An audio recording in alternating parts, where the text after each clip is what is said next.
Faizal? Hi, I'm Faizal. I'm calling from Kota Damansara. Oh, Kota Damansara. Section berapa tu? 11. 11. I'm in section 9. Ah, should be neighbor, not far away. Not far away. Okay. Nice to meet you. And Deirdre. Hello, I'm Deirdre. I'm calling from Klang, but I was actually born in Hong Kong and grew up in Australia. So Wow. that's a very complicated past. No, just kidding. And Hashim? Yeah, I'm Hashim from Klang, in Klang Valley. So thank you everyone for introducing yourself. Now, the topic for this discussion for this evening under neurosemantics is about the growth mindset. Now, I suspect that it is not a new topic for you. People have talked about growth mindset here and there, but I just need to check. Any one of you are just hearing regarding growth mindset for the first time? Anyone? Yeah, I mean, we human beings are growing. The part that I don't like about growing is when my pants starts to become very tight. So that's the part that I don't like. However, the parts that we want to grow are in terms of our intellect, our emotions, our spirit. So those are the parts that we want to grow in terms of our talents, our skills. We want them to grow because we live in a world that is changing. And since it is changing, we want to be able to keep pace with that change, right? So that is where, when we talk about change happening out there, we want to also change inside. So if I want to, oh, just get out of this. Okay, let me just, okay, never mind. We talk about the growth mindset, whereby in neurosemantics, we talk about the outer game and the inner game. So in order to grow, sorry, in order to survive in the outer game things are happening out there. What we are talking about is that we need to be learning new things so that we can continue to do new things. For example, we have cases, airline pilots, because they have been retrenched from the airlines because of COVID, they start to make burgers and sell burgers. So that's learning something new. And I really salute people who are able to adjust in that way. Another element about change, maybe you notice that it is about the speed of change as well. Yeah, because COVID came so fast, how fast can you change in order to take into account the changes that are out there and then making the changes for ourselves? A simple thing like you're driving a car, and let's say you're driving at a very gentle pace. Maybe it's on a kampong road, you are driving at about 40 or 50 kilometer per hour, and then quite a fair bit in the distance, a cow starts to cross the road. Anyone ever experienced that? And because you're driving slowly and the cow is still quite far away, you need to just brake gently and let the cow cross the road, and then you can speed up again. So your rate of change is slower. And when the rate of change is slower, it doesn't demand so much of you. However, if something happens like that, one day, this was during my younger days lah. My younger days, when I drive like crazy. As they say, macam plesit. So one day I was driving in section 8 Shah Alam, going straight up. There's a T junction on my left.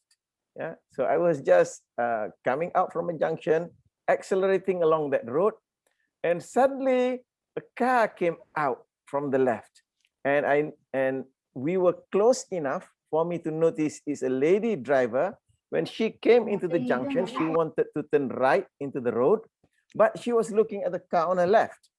So by the time that happened, she only noticed me when I slammed on the brakes because we were so close. I slammed on the brakes, you know, the screeching happened, and she looked at me, her face was like, I'm going to die kind of face. But luckily for me, less than 2 months before that, I went for an advanced and defensive driving course.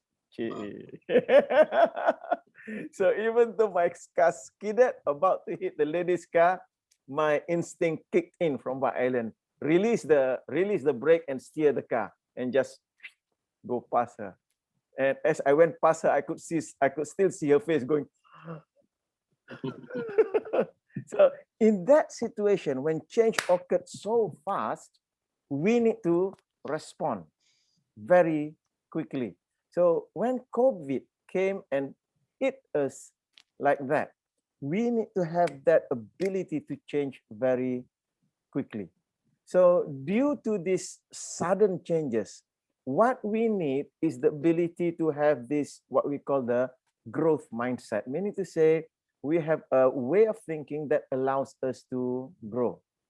And I was just checking on the internet what growth mindset, because people keep using the word, and after some time it becomes a nominalization. Anyone of you remember what's a nominalization?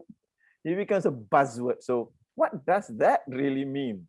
Yeah. So a growth mindset is simply the belief that our abilities can be developed and improved through dedication and hard work. So meaning to say, I don't need to know everything right now. Just that I have trust in my ability. This is self-efficacy. I have trust in my ability to learn something new, a new skill, so that I can handle what is going to come next. So the key attribute is about being able to work on myself. So putting in the effort to change in order to handle the change. So with that kind of belief, we look at change as not as much as a challenge or a threat. We look at change as if it's a challenge, an obstacle for us to overcome. Yeah? So notice the two different extremes. Some people, when they look at change, they view that, oh, there is it is a threat. It is going to overwhelm me. What is going to happen in the future? So they get scared. They try to run away. Is the other end of the spectrum is that some people, when they see change, hey, that's interesting. How do I overcome that? So growth mindset is about operating at this end of the spectrum, to not feel threatened with change, but to view it as a challenge to be overcome. And because of that, it becomes exciting, it becomes enjoyable. Yes, of course, there are risks, but because we value learning and growth so much, we just want to go ahead and change. So that's basically what we are talking about as the growth mindset. Now, if you have been Googling on the internet about growth, development, growth mindset, you'll see lots and lots and lots of material out there. So when we talk about growth, when we talk about change, adapting ourselves to change, remember in neurosemantics, we typically talk about the inner game and the outer game, right? So when we talk about growth mindset, many people talk about the outer game. Outer game of what do I do in terms of when there are change around me. So what do I do? The doingness of handling change. The other aspect is the inner game. So what are the thoughts? What are the beliefs that I need to have in order to handle that growth? So we come across quite a lot of these articles about the outer game. What should I do out there in order to handle growth? I should be learning. I should be listening to tapes. I should be reading books. I should be attending training. Lots and lots of training. You have training on Coursera. You have on Udemy. I'm currently pursuing some courses on Coursera and Udemy. So those are the outer game of wanting to handle change. The other is playing about with your beliefs. What beliefs do I have about change? So those are the mindset change that I go into in order to handle change, right? So those are the outer game and the inner game. Now, before I continue on, just to have a brief survey, I'd like to hear from every one of you, if possible. When we talk about growth, when we discuss this topic on growth, growth mindset, what does having a growth mindset mean to you? How would it be advantageous for you right now to be able to have this growth mindset? So I'd like to just put it out to you. I mean, in your current situation, how would having a growth mindset be of benefit to you? So maybe I'll start off at the very bottom. Hashim, how about you? How would a growth mindset benefit you right now? Going through something like 12 months of MCO, actually it reflects upon me that that growth mindset is very, very important. Okay. To me, growth mindset is being resilient when things out there change. And drastic change in the terms of we cannot move around. The norms has been changed. And that to me affects how I view things previously and now. So, and that makes me think that this growth mindset is something that is inside of me. Okay. And what outside there is actually how I respond to the one outside. Okay. Thank you. Thank you, Hashim. Thank you very much for that. Deidre, how about you? How would growth mindset serve you?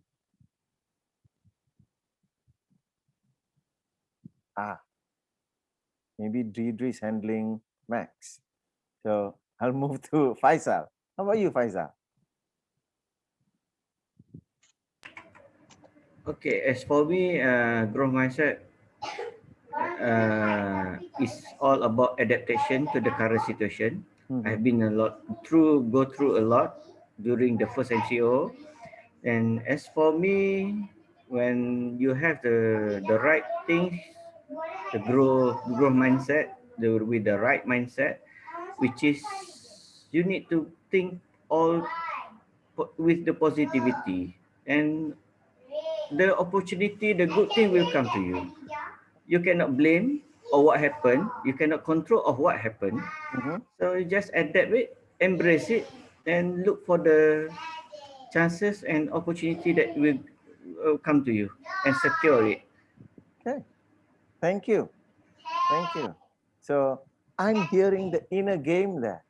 Thank you. Yes. That's what I realized for being work from home. Then I realized that we cannot blame we cannot blame ourselves, we cannot blame the government, we cannot blame the world actually. Yeah. We have to embrace it. Yes. Thank you. Well said, Faisal. And going to Jason. Probably, Jason, are you still having a meal, or shall I leave you for a moment?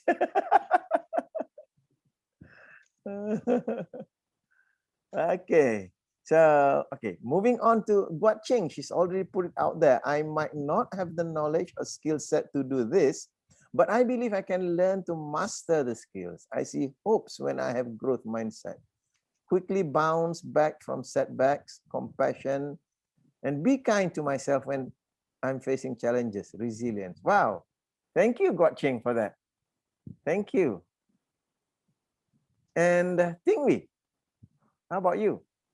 I think the growth mindset to me means about possibilities and continuity. So it is also a momentum to have me forward. Yeah. So it's like having a belief about future is there's light at the end of the tunnel. Future is so good, so nice. Yes. So yeah, so that gives me energy to go forward. I think it's probably another word of resiliency. Okay. Okay. Thank you. Thank you for that. And Dr. Anwar. Okay. For me is looking forward and where I want to be and what I want to be in say 3, 5 years, 10 years, and then preparing myself to become that, and knowing well that I have to change direction once in a while, the pivoting thing, because you know things will change and then I have to change also. That will happen. And also setbacks are only temporary. You know, setbacks, things happen, goes wrong, sometimes within my control, sometimes not, but I know it's temporary, but I always can overcome that. Okay. So growth is being, for me, it's like preparing for the future. Yeah. Okay. Okay. Thank you. Thank you. And Jess. All right. In fact, what have happened about COVID-19 in Sabah, we actually experienced much more earlier. In 2019, in the early Chinese New Year time, I remember I was actually in Surabaya trying to learn how to fly the drone. Surprised to go all the way to Surabaya to learn. So then we received the news that because you know, in Sabah we have a lot of news with this Chinese government, even from Taiwan and China. So we heard about the Wuhan, you know, virus was so bad. The Sabah government was actually requesting all the Chinese tourists leaving Sabah. See, they closed door, straight away closed door before the whole Malaysia realizing it. So a lot of the tourists actually, like thousands of them, left Sabah, you know. Immediately, you know, they left Sabah if they can, and they just leave Sabah. See, so I was actually in Surabaya, I was on the mountain, in the volcano mountain. I was thinking, wow, am I still able to come back to Malaysia? Am I going to stuck in Surabaya for the rest of my life? But I managed to come back because in KL that time, you like nobody like taking care of what is going to happen, but we were a bit worried in Sabah. See. So then I come back to Sabah, then all these things start to stop because we lost all the tourists, shops starting to close. It was in 2019, you know. The actually MCO started, I think it's 2020 only, right? Yes. Yeah. And even in 2020, there's one time in something like August, there is a brief window that I can even fly to Sabah to conduct a training and come back. It was a brief window. But unfortunately, at that time, we also have election and things change. You know, in Sabah, you know, a lot of things happen. So all these COVID-19 positive people shut up quite a lot. And then we have a lot of all these cases from Indonesia, from Philippines, that was really strong trend that it's out of control in Sabah. At first, it was controlled very well. Then after that, it's out of control, okay? And then some of the change of government. So in this type of time, I mean, businesses was affected quite a lot. It's already 2 years, so from 2019. So everybody like no work to do, don't know what to do, see? So I was actually thinking to myself, of course, the talk about outward things, that the outward game, you were surprised. I attended so many online training, probably never as my life as so many, almost every month. Some of them are even every night, you see. So then innerly, I had to search for myself about what happened. You know, everybody was so depressed, and then we are not going out. Shop are closed. You know, I remember the police are everywhere. You know, stopping people's, and then I was even being stopped many times, asked to go back home, and all these things. You see, so you know, a lot of depressing thing. But of course, at the same time, as I continue to search, I realized that. I remember I told you that I supposed to get my ROI in 2020, but since MCO cannot do. But during this time, I realized that, hey, I'm not the only one don't have work. The positive thing is everybody don't have work. So then I realized that the blessing in disguise is everybody starting from zero, just like me. So my chance is there. So 2021 is my chance. So that was the inner search for me that I realized that in a way, people say it's unfair, but I would say it's fair. Everybody start from beginning. This is the beginning. So I think that the good thing for me, the positive is the beginning, everybody start again. So that is my inner games that I have. Yeah. Wow. Thank you, Jess, for that. Thank you. And Franska, what does growth mindset mean to you? For me, I think is continue learn. And then now I feel that I will able to see from different perspective for everyone that I met. So if I can learn one strength from each person that I met and enrich their strength, then I will learn a lot of things at the end. Okay, thank you. Thank you. And I know that you are a continuous learner ever since I know you. Thank you. And I'd like to say welcome to Jill. Welcome, Jill, to our discussion this evening. Hello. Hi. Hi. Hi. Good evening. Yeah. Thank you for. I don't know where I saw this link, but I just clicked it and I appeared. So yeah. Okay. Good evening, everyone. So am I supposed to answer the question on growth mindset as well? The question was what benefit would you gain for yourself if you have this growth mindset? Oh, there's so much to benefit. Actually, not even well, a little bit. Let me just tell you a little bit about myself. I'm a trader consultant, and I focus a lot on customer experience. And one of the things that I train in customer service is actually changing ourselves from the service mindset to a growth service mindset.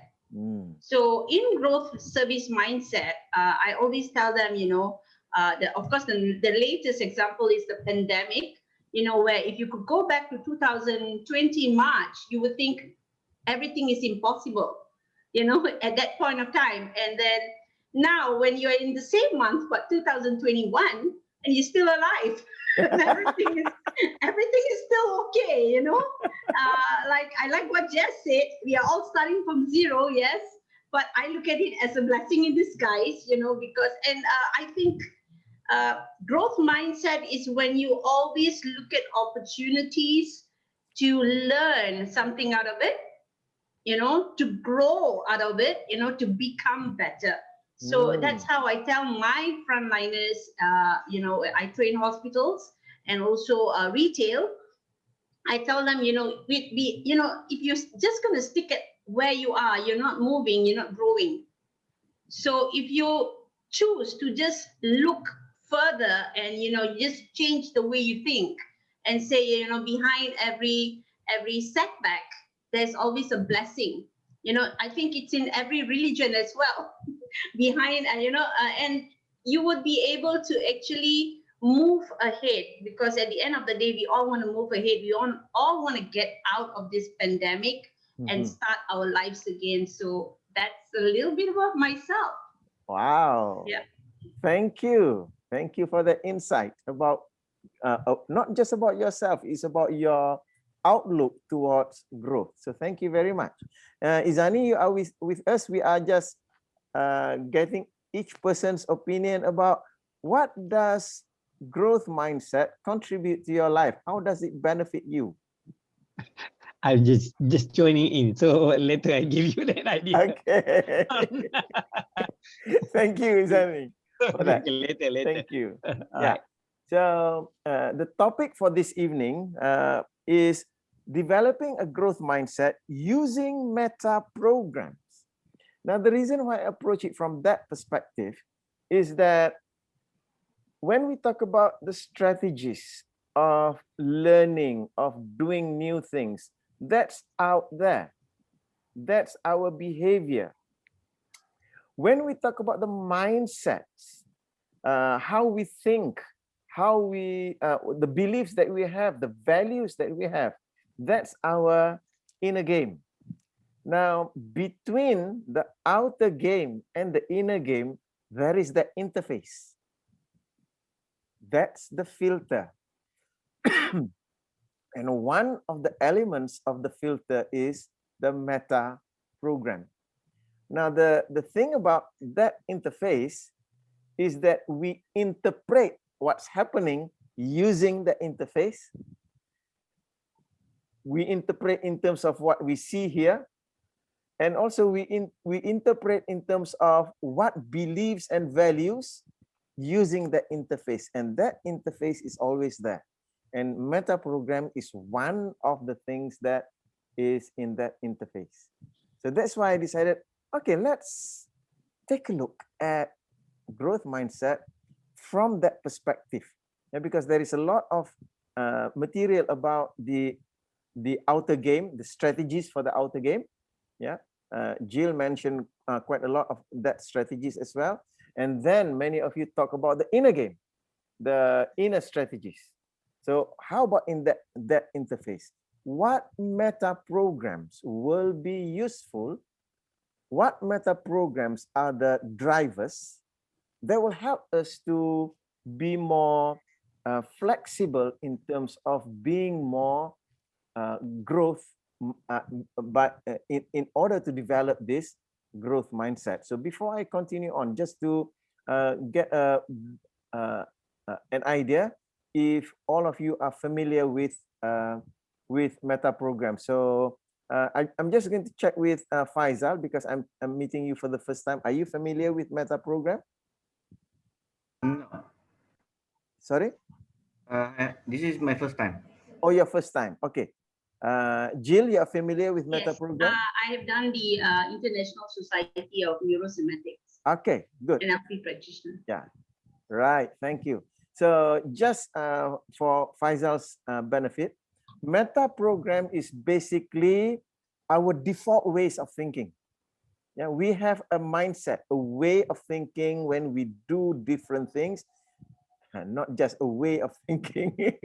There are at least 60 different ways of thinking, and we call them meta programs. It's our default.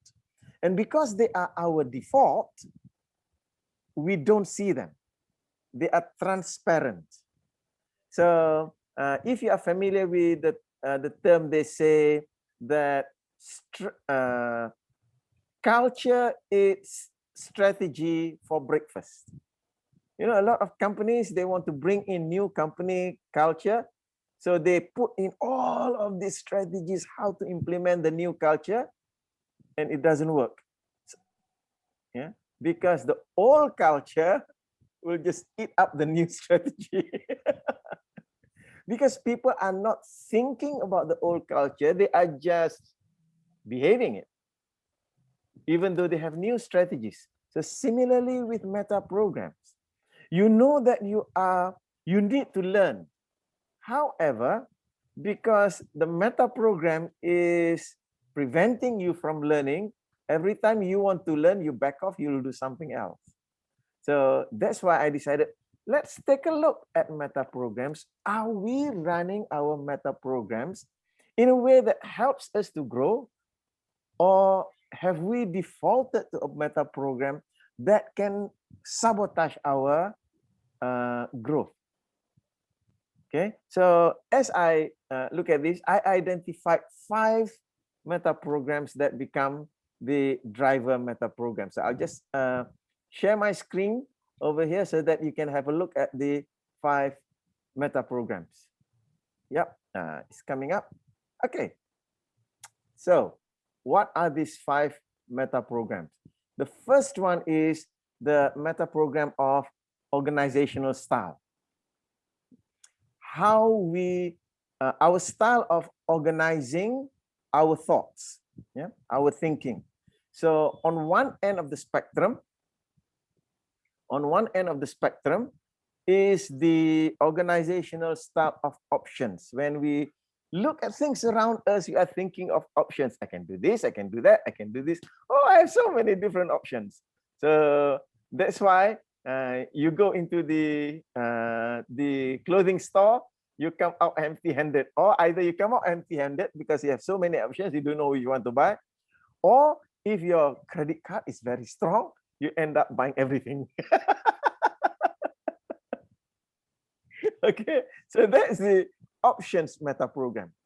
Now, the other end of the spectrum is the procedures meta program. So the procedures meta program goes something like this. Okay, I'm going to go into the shop to buy myself a pair of socks. So I go to the men's department, and when I'm in the men's department, I move towards the undergarment area, go to the shop, go to the socks area, get the socks, go and pay for the socks and get out. That's procedures.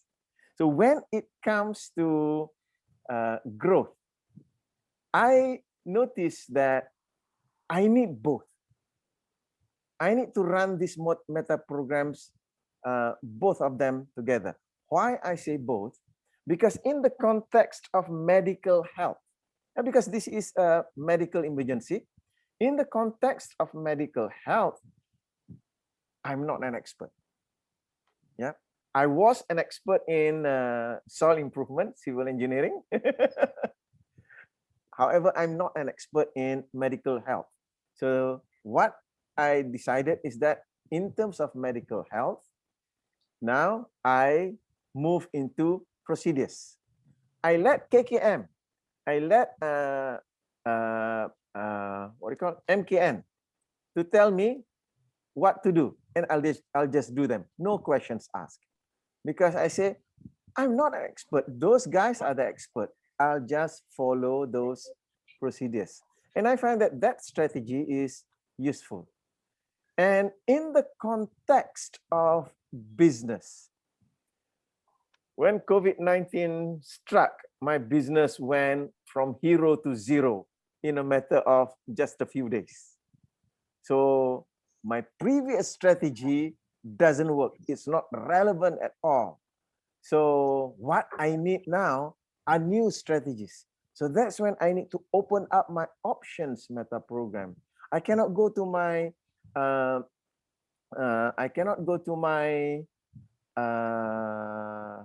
what do you call my business plan. I cannot go to what I have planned out before, because all of those doesn't work anymore. They are not relevant anymore. I need to do something new. So I need to open my meta program to procedures. So when it comes to organizational style, when we talk about growth in times of change, I need to be operating to use the organizational style in both extremes. Certain things moving into options, certain things moving into procedures. So that's basically the first meta program that I detected. So let me hear from you. Anyone has got anything that you like to say with respect to this meta program of organizational style? How was your style before, and did you notice any change that you have made in terms of options and procedures meta program? Anyone?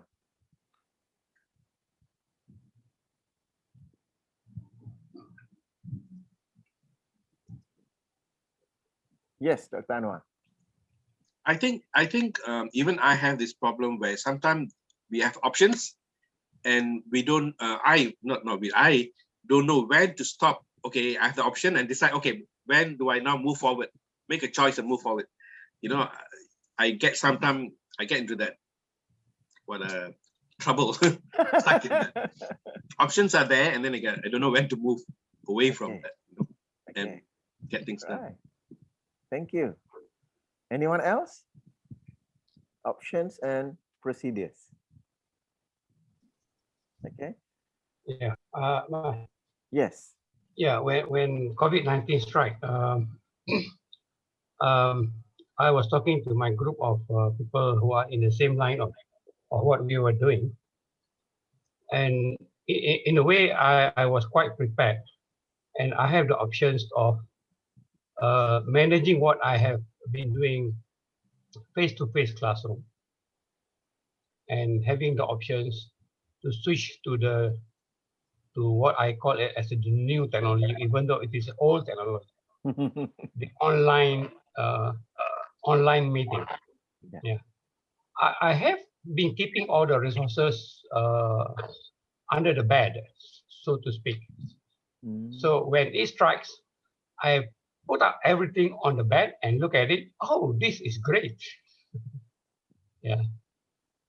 So yeah, that is where I relate that growth mindset and that option for me to exercise when the thing strikes back in March last year. Okay, right. Thank you, Hashim. Okay, so let's move to the second meta program. Oh yes, Guat Ching, more adaptive, open-minded, open to all possibilities. Don't have fixed mindset to do things creatively. Thank you, Guat Ching. Yeah. So with that meta program just now, the meta program of organization style, if we are not aware of how we are running that meta program, we can get into trouble. For example, as Dr. Anwar, you mentioned, if you are used to running your meta program as options, that's what happened to a lot of people, and especially in America, they are going into their fourth wave of COVID-19 now, because too many people are running the options meta program. They are not listening to the CDC. They are not listening to the health requirements, because they do not want to follow procedures, because procedures goes against their personal freedom. So notice how if you are not running this meta program well, it can cause you harm. So when we talk about organizational style, to know when to run the options and in what context to go on to procedures. So when it comes to strategies for striking out in terms of our business, our loss of income and all that, yes, by all means, we want to go into options.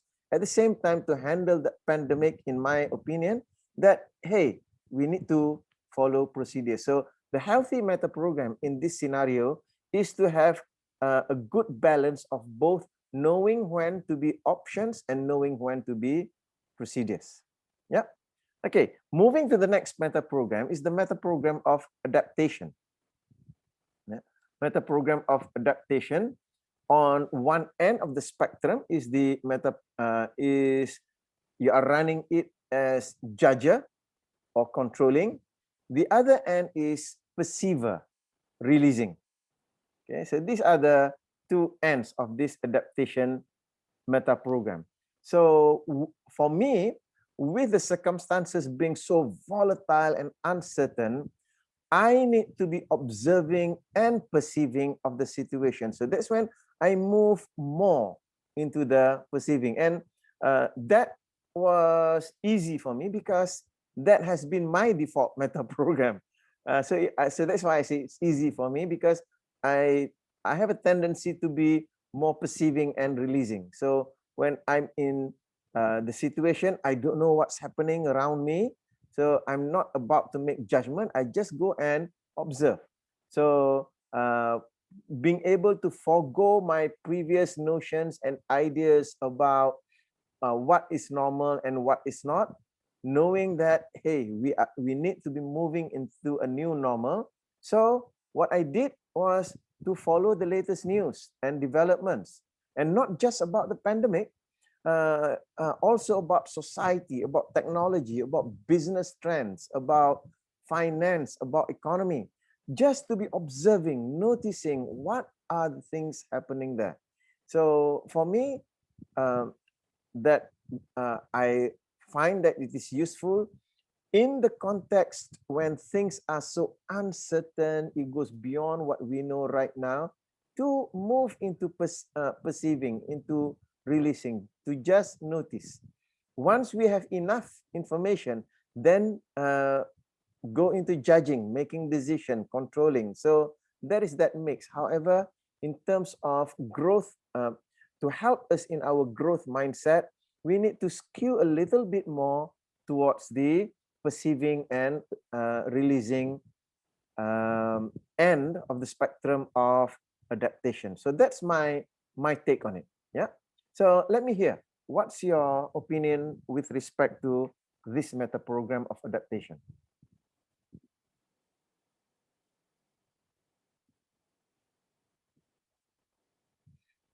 I'm going back to Guat Cheng's point there, more adaptive, open-minded, that's related to perceiving, releasing, not making any judgment, just taking in information and noticing.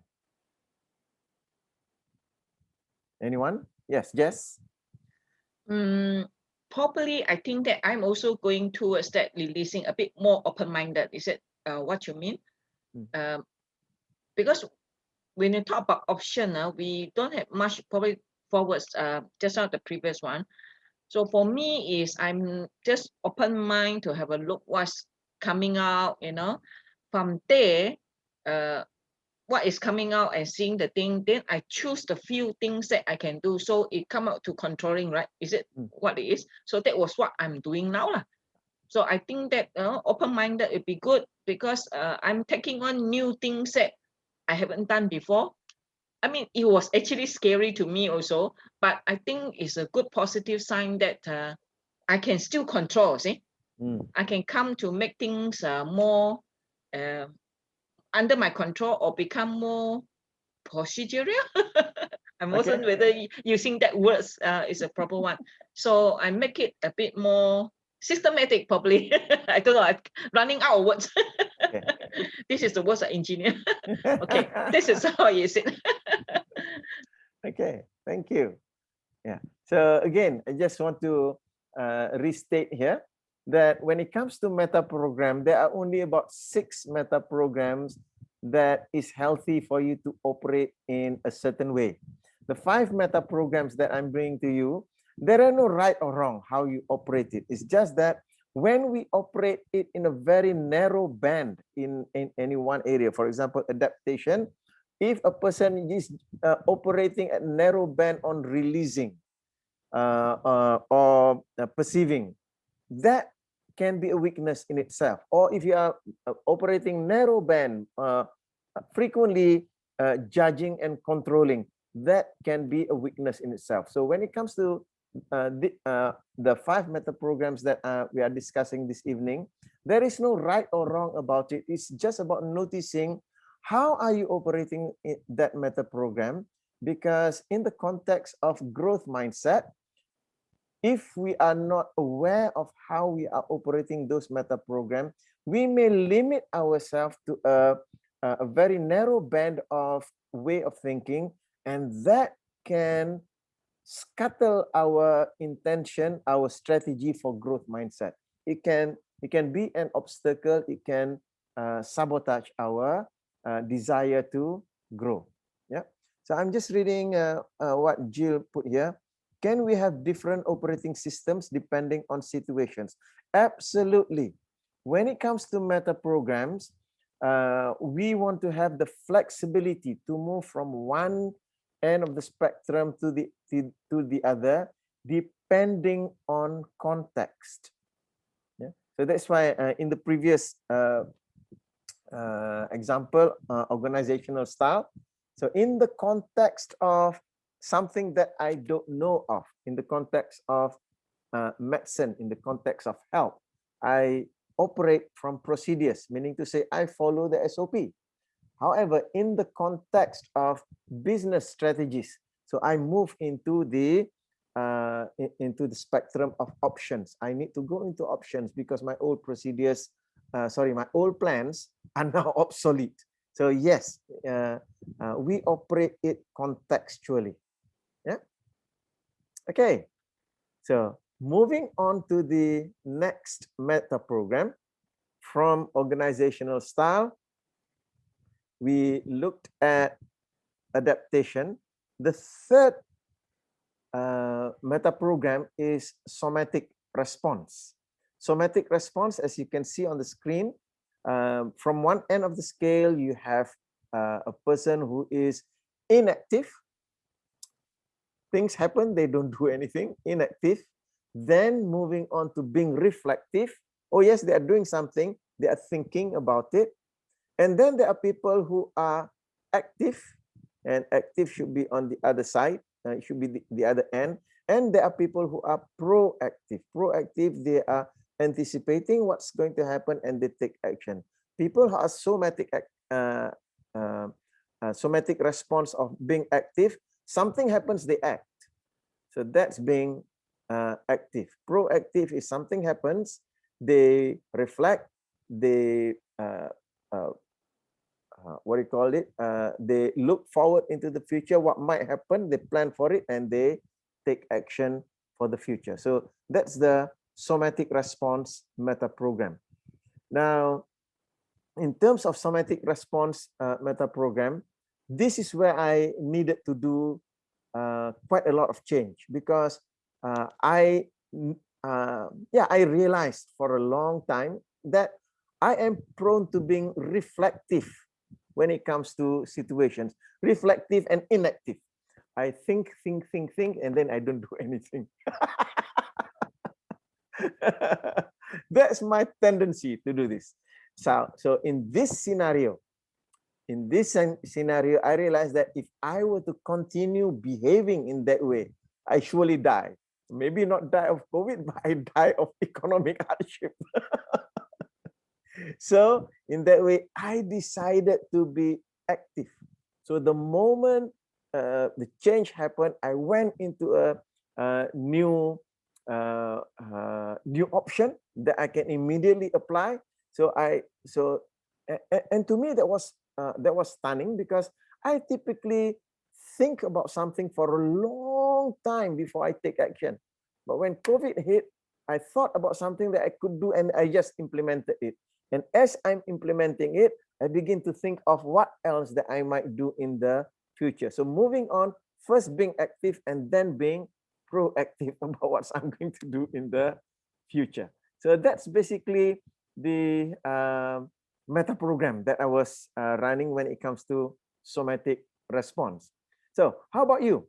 What's your take on this one, somatic response? If you were to notice about yourself, your default somatic response meta program, what's your default?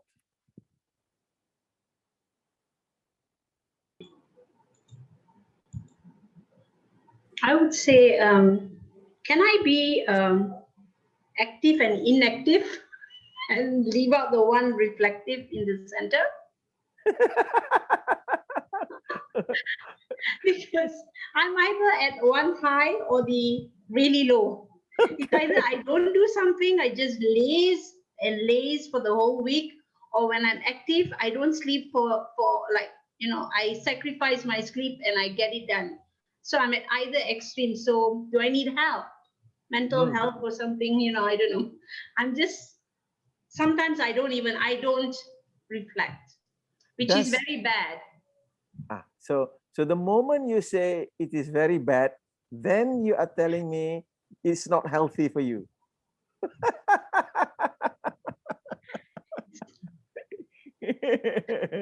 So probably now, so that's why this is what we call the yo-yo effect. You are operating at one extreme and also at the other extreme. Yes. And typically the yo-yo effect may become very stressful for you, mentally, emotionally stressful. Yes. Yeah.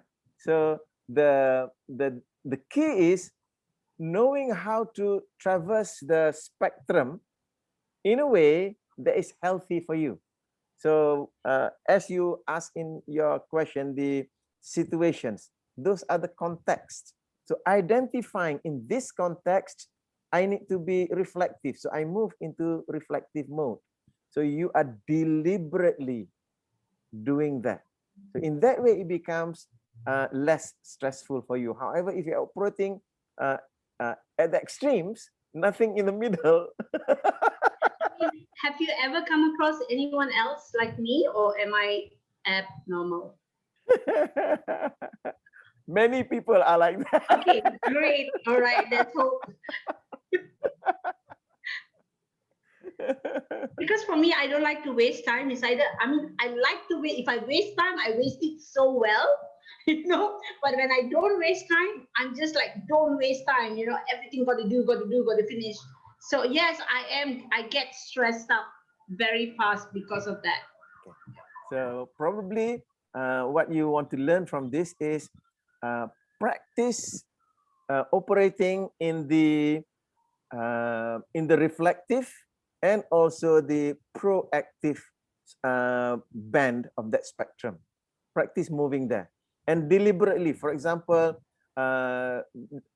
times when you are so comfortable being inactive, push yourself to being reflective about it. Yeah, and the times when you jump into active, you pull yourself back into proactive. So in that way, you are more flexible and being able to move throughout that spectrum. Yeah. Thank you. Thank you, Jill. Yeah. Anyone else? Yes, Jess. Since MCO, but MCO, whatever it is, that I find that from inactive and reflective, I have enough of reflective for myself. So times I gone through to be active for me. So I remember I told you there are times I have to just go out, drive the car and turn around and come back. See, it's that movement, the physical movement, it triggers me to think new ideas come in, you know. I mean, that's for me. And sometimes when I start thinking or doing something, not say doing something, I really want to make some decision and really critical thinking. I need to walk, you know. I need to be physically walking up and down kind of thing, so that my brain can start activate. So it comes to a stage now, when I start to be active, I make a decision to be active, to meet people, discuss with people, you know, to seek option. Then I certainly realized that it seems like there is a force around me that changes, you know, the environment change, you know. So in there are times that I move in a little bit of proactive, you know. Well, I'm still trying to learn. Okay. So, you know, in this stage, my stage is now I'm trying to be active and I remain active so that things change around me. So we have to explain. It seems like just changing the movement around me. There's a lot of forces. I don't know whether I influence other forces and come in. Things have changed. So that's about me. Sorry, I cannot explain further. Right. Thank you. Thank you. Anyone would like to say anything else? Yes. Was thinking about, because I also kind of reflective, keep thinking in the mind. But at the same time, in certain situations, I'm pretty active and proactive. So I think it has got to do with the strategies. Like when I'm in reactive, something is missing prior to that to kick that off. Because like I said, not every situation I'm reflective. Sometimes certain things I just go very fast, go very aggressive. So something must have happened before that determine whether I reflective or proactive. So I was still figuring out. It's very interesting. Okay. Thank you, Tingwi. Hashim, you like to say something? Yes. Before the MCO, I remember I attended your face-to-face classroom, the evening classes. Yes. And when MCO strike, I went back and look at the notes. And one of the things that when I reflect during those 3-4 days, then one of the classes is about the time frame. The time frame. So I said, okay, is it now or is it yesterday or is it tomorrow? Which one is important? Then I start to realize that what is now is very important. And what is tomorrow is something to be learned and move on. And tomorrow we do not know what will happen. Do not dwell too much and overthinking about tomorrow. Okay. So that was a very, a turning key lesson that I learned from one of the evening classes that I attended in Kota Damansara. So you deliberately entered your time matrix. Exactly. Yeah, I went into the time matrix. Yeah, it is. Wow. Thank you. Right. So let's move to the next meta program. Also a driver meta programs in growth mindset. That is the meta program of scenario type. Yeah. The scenario type on one end of the spectrum is the worst case scenario, the pessimist scenario. And on the other extreme end of the spectrum is the best case scenario and optimistic scenario planning. So when it comes to scenario type, what I realize is that it will not do me any good being pessimistic in my thinking about what I have lost. Because when COVID-19 hit, my business went down exactly to zero. So being pessimistic about what I had lost will not benefit me. So I decided to think about the possibilities and new opportunities that the new normal will bring. So moving into how will the new normal be? So that is when the best case scenario planning is useful. So not to say just the best case. This is something coming from my engineering days. We plan both for the best case and worst case scenario. We plan for the best case. However, we take into account what if the worst case scenario happens. So in that way, we can develop what we call the countermeasure or plan B. So putting on the optimistic stance for the future, moving on with that because that gives me the energy. At the same time, because I have already thought about the worst case scenario, in case my best case scenario doesn't work out, I have got plan B and plan C to fall back on. So in the context of change, and especially when change causes a setback to us, to move more into the best case scenario is the healthier approach. Yeah. So from my engineering training as well, move into the worst case scenario just for a bit to put things in place that if things go wrong, and then to spend the majority of my time in best case scenario planning. So that's basically when we talk about scenario type. So how was that for you?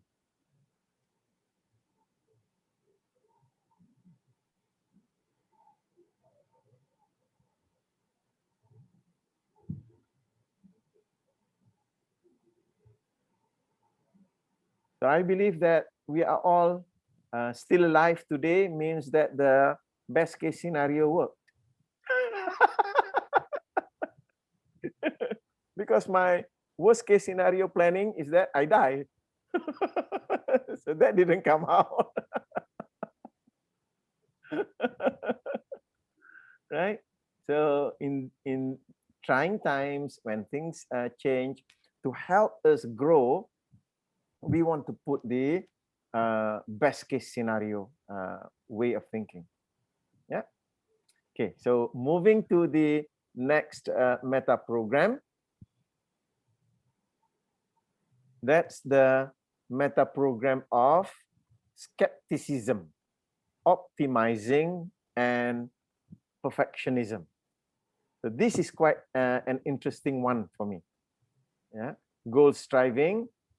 So in my case, what I did was I moved quickly into the optimizing goal striving meta program.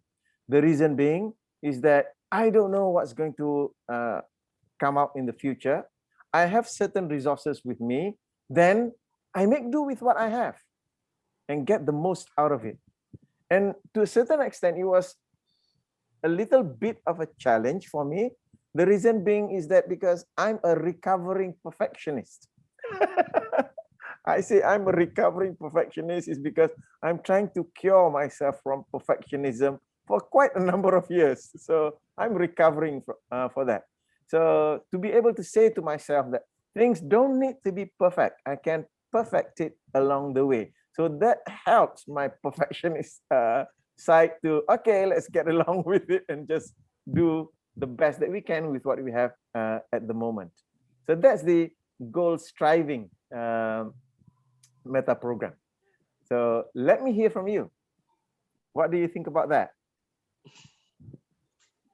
Yes, Dr. Anwar. I think my problem is that perfectionism, to the extent that things don't get done, waiting for the perfect output of something, a document or a report or something. They get delayed and delayed. You know, because in our upbringing, we must get like straight A's and first class honors and what have you, right? So it's always that perfectionism. Yeah. Okay, thank you, Dr. Anwar. I really feel Dr. Anwar. I think I was just sharing about the reflective. I guess that meta program come before that is because of perfectionism.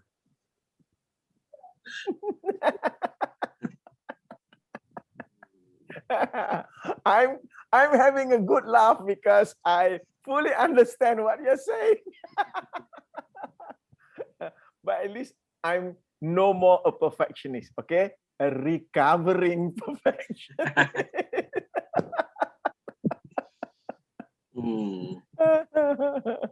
Jason, I wish Can I tell you a story? Yes, go ahead. When I was finishing off my PhD, he came to say it's done, you know. And then I told him, so I wanted somebody to proofread my document, you know. I need another month because I thought like you pick up a grammar error. No, he said you submit now, today, you know, because in the background I want the perfect language and grammar and all that. I said, no, you're good enough, submit. So otherwise it'll take another 2-3 months to submit. So how did that feel? Not very happy to be at that point. Now I understand why. Okay. Faisal, how about you? When we talk about this goal striving meta program, what do you notice about yourself in terms of that and in this context now? Okay, for the goal striving, okay, as for your information, I was a RF engineer, specialization in optimization network. So I've been with indoctrinate of optimization since my engineering graduate school until I implemented in my career days. So optimization, as for me, is the best solution. If you, of course, you are very well spent on the system, which is it's not overshoot and it's not undershooting. Yeah. So for the daily lives is always what we call it in bahasa Melayu, we call it pendekatan sederhana atau titik tengah. So we it's called it you calculate or the risk well.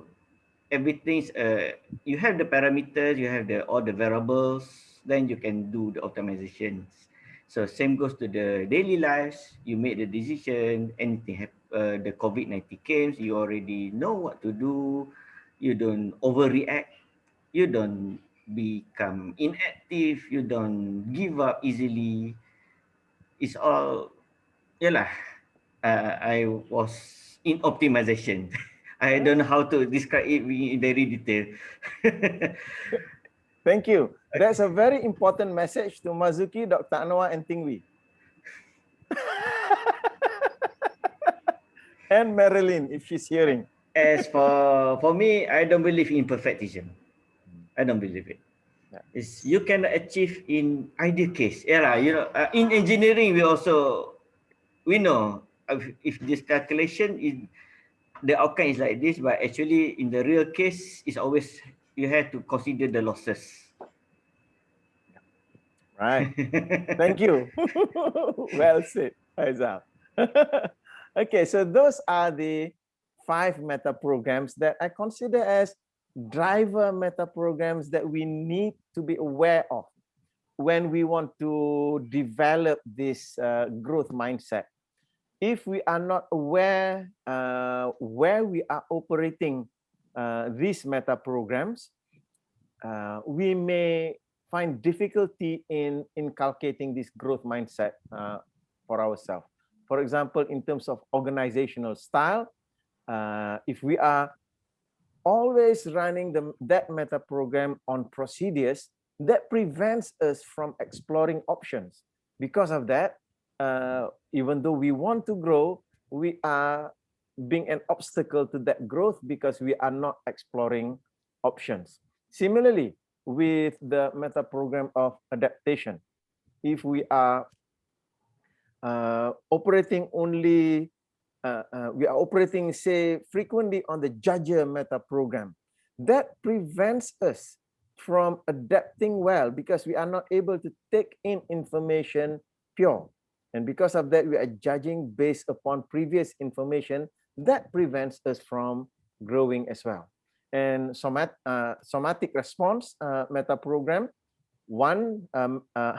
both ends of the spectrum, if we are operating them, it can be unhealthy for us. For example, the inactive meta program will prevent us from learning new things. The active meta program cause us to be just jumping about based upon whatever information that's coming in. So our behaviors can be directionless and we lose energy there. So to be able to be more reflective and proactive, and then deciding certain things that you don't need to take action, certain things that you need to take action now. It's more about being somewhere in the middle there that will be more useful in developing a growth mindset. In terms of scenario type, both ends of the spectrum, being stuck at both ends of the spectrum, either the best case scenario or the worst case scenario spectrum, are not useful for growth mindset. What is more useful is to be able to be more flexible, moving through it, yet slightly skewing more towards the best case scenario, because that will give us hope for the future. Because when we are operating from the best case scenario, it gives us hope for the future. That allows us to take on risks, challenges that allows us to move into the future. Yeah, and goal striving, especially for growth mindset, it will be smack right down the middle, being optimizing. Perfectionism will prevent us from growing. Not to say prevent us from growing. Yes, perfectionism will cause you to I would say experiment or to make changes, to make small changes. However, taken to an extreme, it prevents us from taking action. Yeah, you analyze, and think you get paralyzed. So that's the goal striving meta program. So that's basically the 5 meta programs that what I have detected are the driver meta programs that because they are at the interface of between what we do and what we think about what we are going to do. So it is at the interface. So if we are not aware, we are running any of these 5 driver meta programs in a way that is not useful. So that's when we frustrate ourselves. Frustrate in the sense that we have decided to grow, to learn and grow and develop. Yet because we are running that meta program in an unuseful way, that meta program blocks us from actually implementing what we want to do. So basically what I would like to say in summary is that when I begin making the shifts in those meta program, then I notice that I feel more optimistic about things. I experience an upbeat in my mood. I begin to push myself for higher levels of productivity every day, whether I'm researching or planning or implementing something. And at the same time, I'm also counting my blessings and the progress that I'm making. Even the small progress, I'm counting that things like having a hot cup of coffee in the morning, I'm counting my blessing. Oh, yes, I can still enjoy my coffee because there are many people out there because they've lost their jobs, they've lost their income. They can't even afford to have a cup of hot water to drink in the morning. So that allows me to be grateful for what I have. And because of that, yes, I'm worried about what's happening out there. At the same time, I don't need to be alarmed or overly worried about it because I'm taking the proper precautions. As long as I take those precautions, hopefully I'll be okay. If in the event that despite those precautions, I still suffer, well, uh, what can you say? That's life.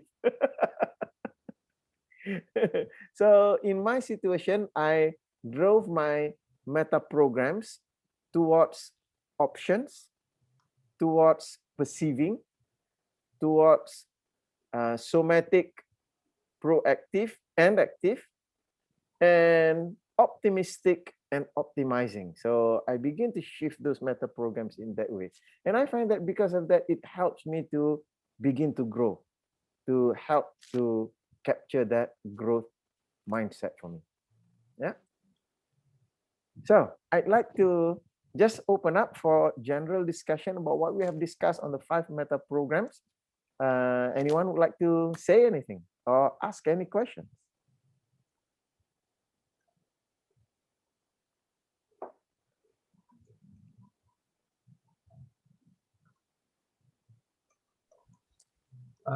One point that that resonate to me is like when the wind blows, it can bring the bridge down because of resonance. When I joined the Japanese company, I learned and I was trying hard to unlearn the perfectionism.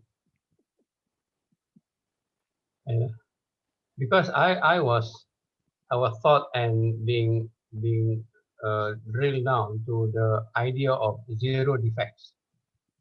Yeah, zero defects. And it's so ideal and it's so good and extremely good that people are working very hard to go for that zero defect.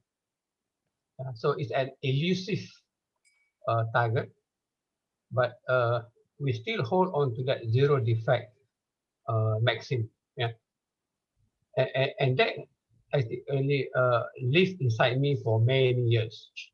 Yeah, I remember I was given one of the KPIs being an engineer there that I have something like 22 minutes to allow a machine to break down, not more than that.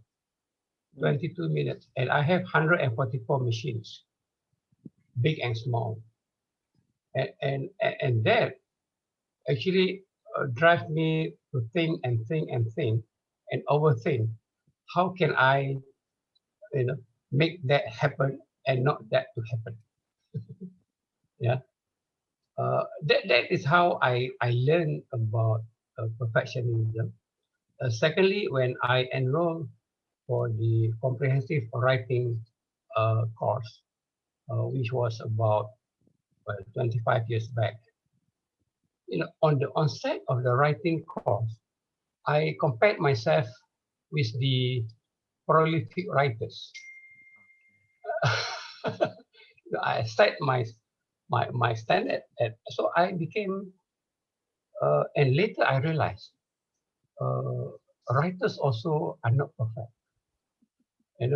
Even writers who does weird writing and it also become bestsellers.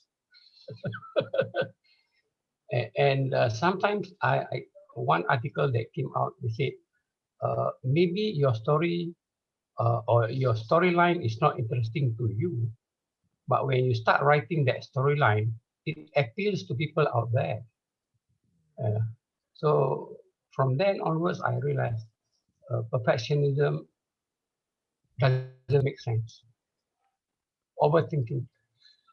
Thank you. Thank you, Hashim. Thank you. Appreciate that.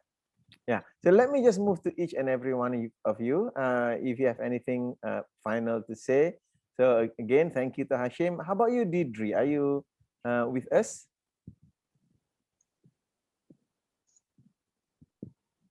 Okay, so moving to Faisal, anything that you like to say? We are coming almost at 9:30 already. So just final comments or questions? As for me,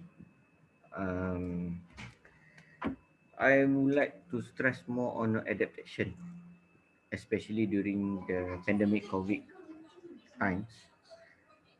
Reflective is subjective. So whatever comes to you, you have to adapt, being good or worse.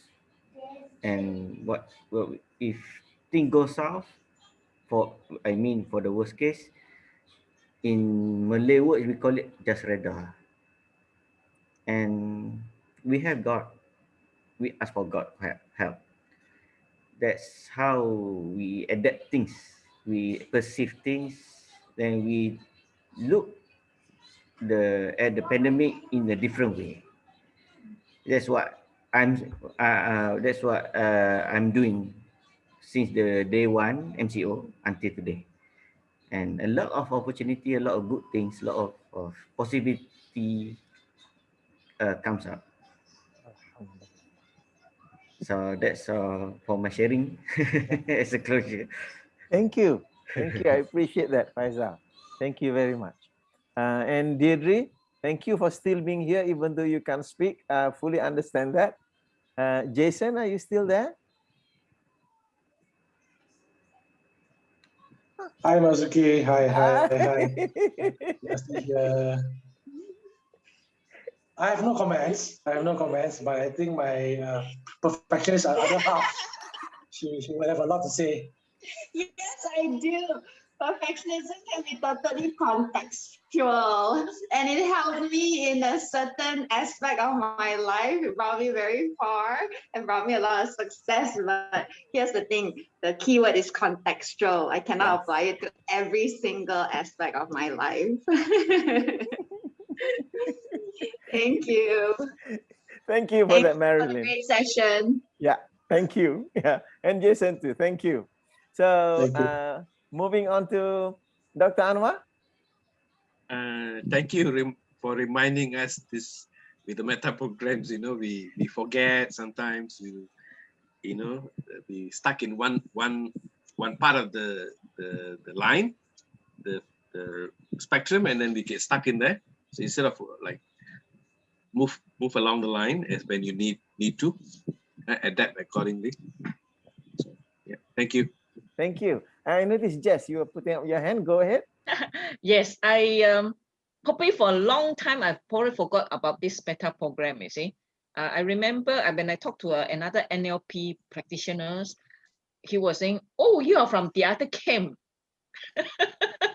You know, there's other people who are not doing meta program kind of or somatic, meta program. So he said, "Oh, you are from another camp." I said, "Okay, I'm the other camp."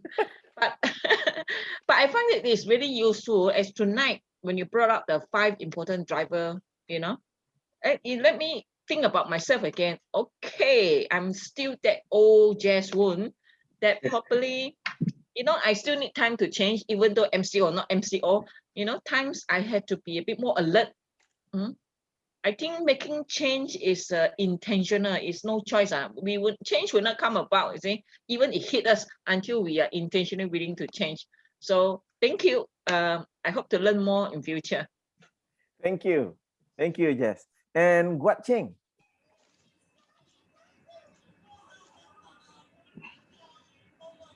Thank you, Guat Ching. Guat Ching doesn't have audio, so thank you very much for being here, Guat Ching. I'm glad that you enjoyed the session. And going to perfectionist Stingwee. Yeah, you know what? A laughter like this always can be a reminder. So next time when that little perfectionism come in, I'll just laugh about it and I'll take this as a reminder forever in my life. I'll remember today, April Fool. Okay. Oh, wow. Yes, it's 1st of April. Okay. So thank you, Ting Hui. And last but not least, Franska. I remember we talked about the professionalism when I attend the Meta NLP together with Marilyn. Actually, that time I only realized that for my past so many years, I actually do things so chin chai. As long as can pass, then can already. I didn't aim for the best. So I feel that actually I sometimes I need the professionalism in, like, let's say in my career path. So thank you, Marilyn.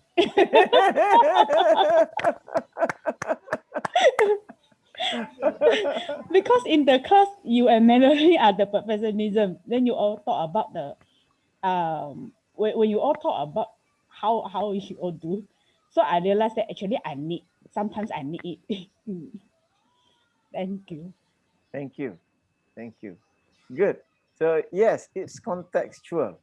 Yeah. So to be aware of the context that we are facing in the context of growth mindset, to know when to use the meta program in which particular way to help us to grow further. Okay.